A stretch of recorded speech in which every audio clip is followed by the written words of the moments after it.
and I'm really looking forward to chatting with you all today about how to prepare your enablement team for scale. First of all, I think the best thing that you can take away from today is the relationships that you build in this room. And even if you don't remember anything from any of the presentations or don't agree with some of the content, you can walk away with one new relationship that you'll be surprised how long-lasting these relationships that you make in the enablement space, especially in this community, can provide value for you over time. So how many of you met someone new this morning? That's awesome. How awesome is Adriana for making that happen for you, right? Round of applause for Adriana. Woohoo! All right, so a couple things about me before we get started. Around 8 years ago, I began my enablement journey. Someone by the name of Melissa Madian, who just entered the room, another shout out, Melissa. You'll be getting many throughout this presentation, I'm sure. She took a chance on me. And she was heading up the enablement team at a company called Vision Critical, which is now rebranded as Alita. And together we just smashed silos and built such an incredible team. I learned a ton from you, so thank you for that. We scaled an enablement team. We scaled an entire business from 700 to 800 people and then some.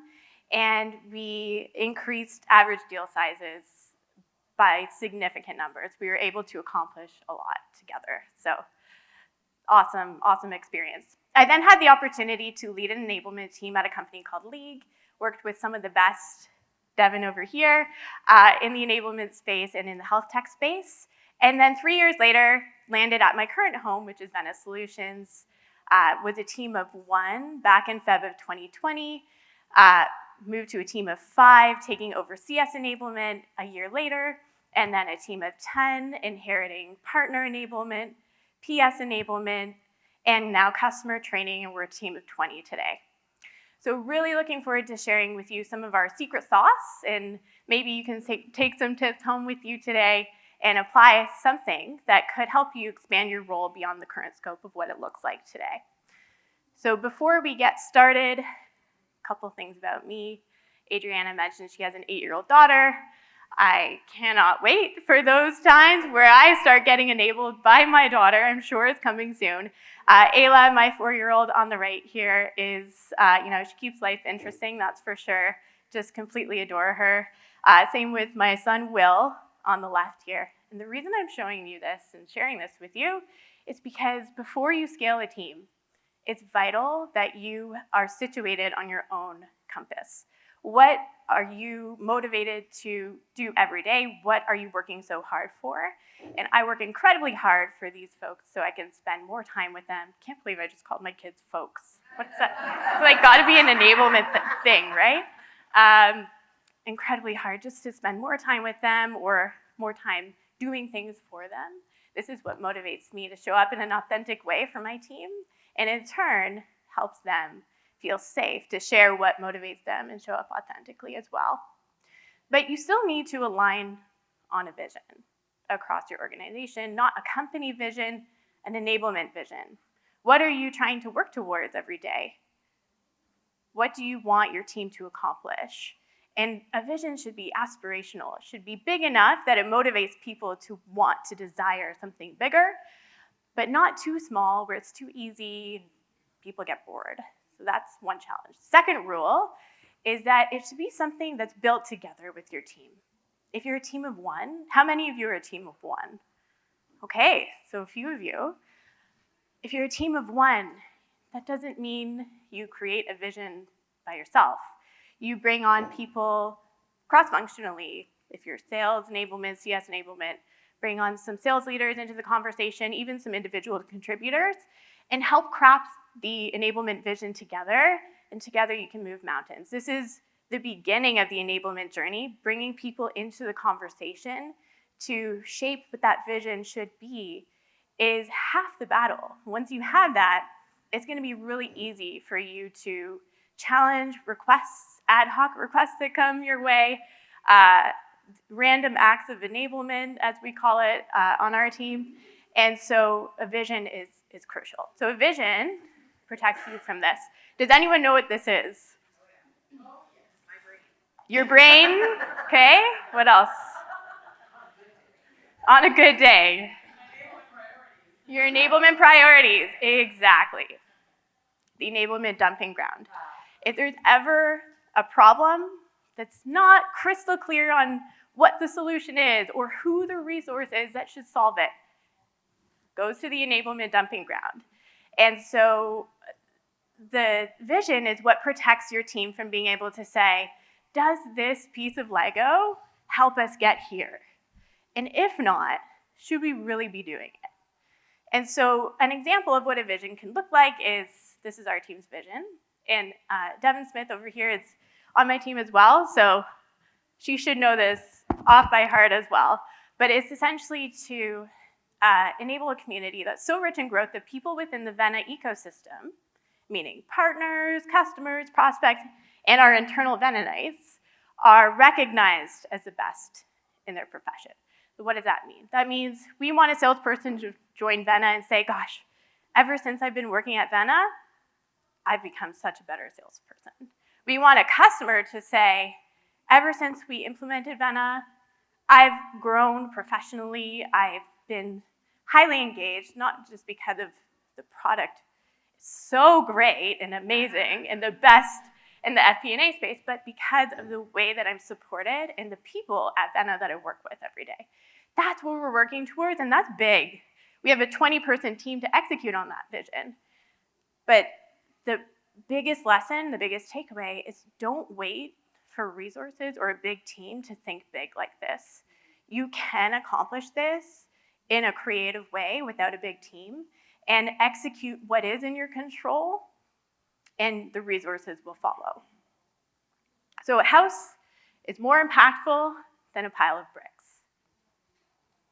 So how do you do that? Establishing an operating rhythm and following it too.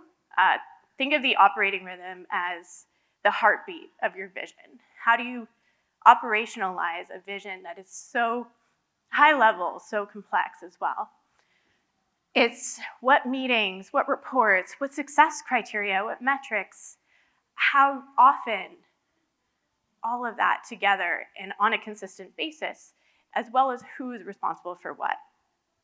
So this is the team. We have 3 arms that make up our operating rhythm. The first is the project management office led by Devin over here.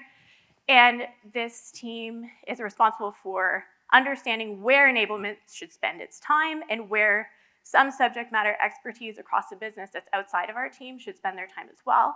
The second is the business partners. These are the folks who are plugged in directly to the sales team, to the CS team. They're working hand in hand with the functions that we support every single day. They're part of those teams. And they're creating content that lands because they're so plugged in. The third is ongoing program delivery. These are folks who are running onboarding programs, something Devin Herman's amazing at, running sales kickoff, running all hands calls, anything that's continuous and repeatable. There's a team responsible for that. So each of these buckets are empowered to challenge anyone in the business, whether they're a chief, VP, or individual contributor, it doesn't matter, to say, if we do X, we cannot do Y in the same amount of time because we're trying to build the house, not end up with a pile of bricks. How many are Lord of the Rings fans in the room? Just 2, great. 2.5. All right, well, this is a great quote by J.R.R. Tolkien around the importance of outlining risk. Even in a thorough plan, it's vital to understand what your risks are, something Devin Smith over here is amazing at, and without that project management muscle or reporting structure, an understanding of what your team is working on, when, and the impact that it will have, it's really easy for risk or a live dragon to completely destroy your plan, take over, and then your whole team is feeling really unmotivated, disappointed, and sometimes confused, disengaged, and so forth. So on our project management office, there's currently 3 folks within the business partners and content creators team. That's the bulk of our team. They take a lot of time to build really engaging content. We'll talk about that in a minute. And then our ongoing program delivery team is a team of 4, and that will grow over time as we build more repeatable programs. So this is current state. I would say in about 2 years' time, the middle bucket will shrink, and the right side bucket will grow. There's a really healthy tension between the first 2 buckets. The business partners and content creators are inputting into the project management office what each of the functions actually need in order to add value to those teams.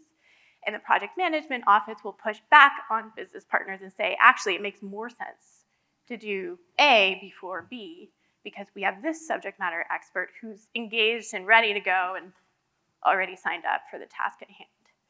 There's also a really healthy tension between the latter 2 buckets where we have ongoing program delivery folks who are challenging the business partners and content builders to say, actually, this isn't really landing.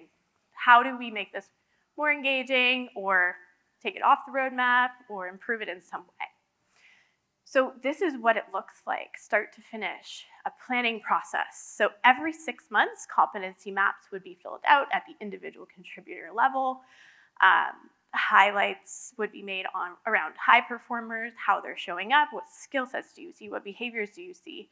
And these are all ranked on a scorecard by each frontline leader, and then it rolls up into our view and how we make decisions on where are the biggest gaps, where should we be spending our time. The top 1 asks from each function are usually roadmapped as long as they do fit the vision. And then any additional requests would be protected by that vision in the project management office, would have to filter through Devin and her team. Projects would be delivered within 10 days of the commitment date if we're not the ones project managing. If we're the ones project managing, it's within 0 days. We're on time. Rollout via programs or the business partner team who are plugged in directly to those functions we support. Adoption and impact is measured, and then the results are communicated, the project is closed, ongoing programming feedback is submitted to the project management office and the business partner team, and then the lead time to fixes is measured, programs are updated, and the quarterly reviews are performed on an ongoing basis. So this is a lot, right? We use Asana as a tool to help support us through navigating through all of these processes. It's similar to Monday.com or Trello. Highly recommend a tool like this. We use Asana across our whole organization, so it helps us when we're working cross-functionally with other folks who need to be involved. And this is a mind map of how it all works. If you're only in sales enablement, just focus on that box on the left-hand side. But we have visibility for our chief sales officer. What are your top 5 priorities? Aligned, and then visibility on how progress against those priorities is going, and then visibility for our COO, who we report into, on the impact, but also the capacity. So that bottom row there, the enablement report, what are all the things that we're working on? Because when you support multiple functions, there's a lot of projects that overlap. And you're looking for that center of the Venn diagram. Where can you drive the biggest impact in the shortest period of time that impacts the highest number of people? That's what we're going for. So Devin is the genius behind this whole mind map. She's operationalized all of it in Asana, and Devin's so proud of the work that you've done, so congrats on this big initiative. So let's talk about the business partner team. They're building content, and it's no secret that the way that we consume content has drastically changed over the last few years. We are on TikTok. We're like all the time. Like you see those horror stories of people taking their laptops into the washroom with them and leaving their camera on, and like it's crazy. But I think it's really important to consider how people are consuming content. There's this term I just learned yesterday about information snacking. So people are expecting to be able to, oh, I have 30 minutes to spare here. I'm going to pick up my phone and go through TikTok or go through Reddit or whatever their latest app of choice is. So these programs, Biteable and Rise 360, allow us to create really highly engaging content without us being graphic designers or highly specialized folks in those types of roles. And it allows us to keep people engaged. So for Biteable, those are really quick videos that are snack videos. And for Rise, these are the more robust courses, and they're built in an interactive way so that we can keep people engaged in the course and get higher completion rates. And we're seeing like 5-star ratings across the board for almost all of our courses as a result, which is very exciting. A lot of the content that we infuse into a lot of the concepts, rather, we infuse into our content are from a book I highly recommend called Made to Stick. It dives into the idea behind why do some ideas last a lifetime and others just die instantaneously? What is it? What is the science behind that? Very interesting book. For ongoing program delivery, we're using Seismic. Is anyone not familiar with Seismic? Perfect. So Seismic Onboarder, which is a workflow tool. So if somebody is coming new onboarding to the company, you can every second day send them email notifications, create those workflows based on behaviors and actions that they'll take so that you're keeping them on track to hitting those targets. And the reporting that it provides is really important for their manager to understand at what point in their onboarding journey are they at, why are they further behind than the rest of the cohort, why are they further behind than the rest of the team, or why are they ahead, and give them those insights. We are migrating to Docebo in February, so Adriana asked what we're working on this year, or next fiscal year, which for us is February, migrating from Learn-Upon to Docebo. It's gonna be a big one for us. And Gong, I cannot say enough amazing things about Gong. This is the #1 enablement tool in our entire tech stack, in my opinion. So everything that we do is so important to understand how people learn, what makes content stick, how do we keep people engaged. This is what will ultimately drive impact for your team. Another book recommendation on that note is The Talent Code by Daniel Coyle.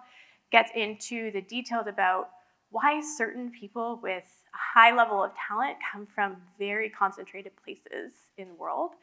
And there's a science behind that. But the whole concept is that talent, you aren't born with talent, you can build it and you can develop it, which I love. So here you have it, the 3 buckets that we use to operationalize our vision. And really, really proud of the work that we've done. I hope you've all learned maybe just one thing today. And I hope that anything that you apply, ultimately you're doing it for the benefit of your team, the benefit of your business. And that's really the name of the game. That we like to have a lot of fun together, as you can see here too. And we have a lot of fun because we're able to execute at a high degree and just feel very motivated because that vision is something that we created together. So that's all from me. I'm not sure if we have Q&A, but that's all from me today. Thank you for the stage.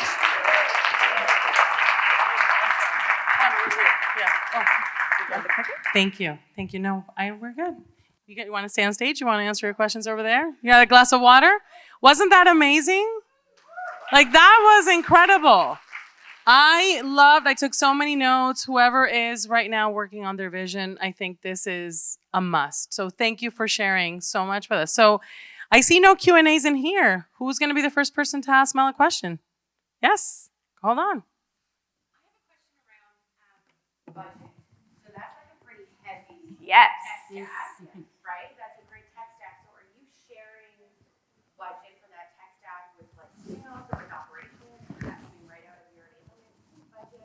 Yes, so budget typically comes right out of RevOps, which is also centralized. So our RevOps and our training and enablement team roll up to our COO. And we support the same functions across the board. So we're tied to the hip with RevOps.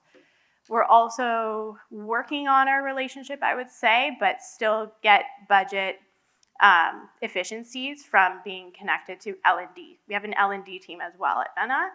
So Border would be an L&D tool. The rest would be under RevOps. And like, so your marketing, is that going under your RevOps then? Correct. Yeah, we have a marketing ops team that rolls up to RevOps as well. And so are you doing budget by like seat count, or are you doing budget by like this is what we have? Like, so the way that we're doing budget is I have a seller, you take, you know, glue, seismic, Yep. whatever, and you have so much budget per seat count, or are you doing it? We do both. So we'll do a top-down view of what ARR targets we need to get to, and we have an idea of what tools are helping us get to a certain efficiency number, so a conversion rate, and then scale it out across the team based on our ramp plan. And the bottoms-up view would be from feedback from our team on how well these tools are actually performing, whether there's an opportunity to negotiate with our vendor on a better deal or to renew with a different vendor or renew at a reduced cost or reduced license amount. But yes, we do it at the headcount level. Thank you. Over there, we have a question.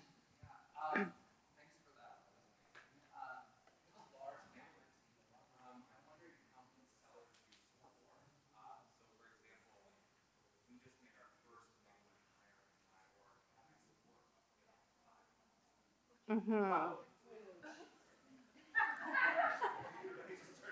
Wow.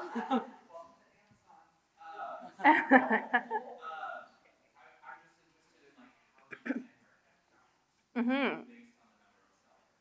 Yeah, so it's different in sales than it is in PS, professional services. So on the sales side, I'll just speak to that. We use a model of 4% full-time employee headcount on the sales team.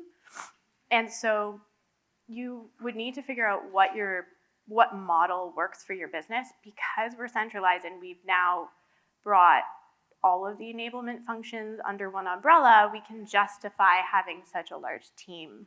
And there isn't a single role that's, we have the business partner team is the only team that has specific dedicated people to the functions. Everyone else is working across the board. So there's also that slice of it too. The more the more functions you support, the easier it'll be to justify, of course. But I think a good model to use is 4 or 5%. It also depends on how complex your deal cycles are. Our deal cycles are 4 months long.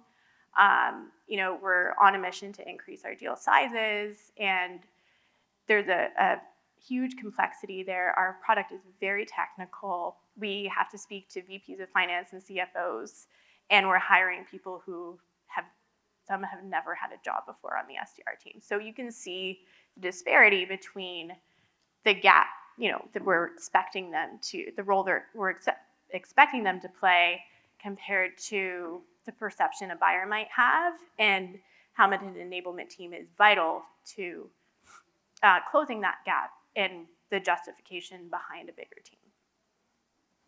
No problem. One more question. We have it over here. I'm just curious, you talked a lot about how you expanded the team from starting with sales, growing to CS as a partner. I'm curious, over the last couple of years, what's been the biggest reward in having everything under that one umbrella, and what are the biggest challenges that come with that as well? Yeah, so I'll start with the challenges. There's a lot of them. I think the biggest challenge is alignment, which is why we put so much effort into the project management side. If visibility on effort and impact is vital.